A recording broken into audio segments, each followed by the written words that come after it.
ప్రమాదవశాత్తు విద్యుత్ షాక్ తగిలి పాడి గేదె మృతి చెందిన ఘటన సిద్దిపేట జిల్లా అక్బర్పేట మండలం వీరారెడ్డిపల్లి గ్రామంలో చోటు చేసుకుంది.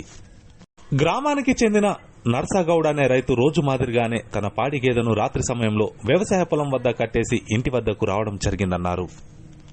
ఉదయం పొలం వద్దకు వెళ్లేసరికి బోరు మోటార్ వద్ద ఉన్న విద్యుత్ తీగ గేదెకు తగిలి అక్కడికక్కడే మృత్యువాత పడింది.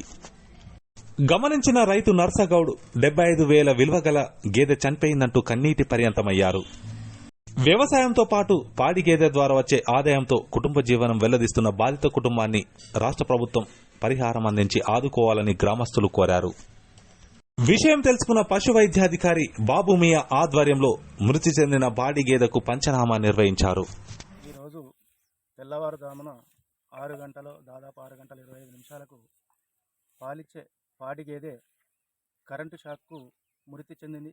దాదాపు 75 నుంచి 80-90 వేల వరకు బర్రె పాలిచ్చే బర్రె బట్టికాడి నర్సాగౌడ్ తండ్రి నారగౌడు గారిది మృతి చెందింది.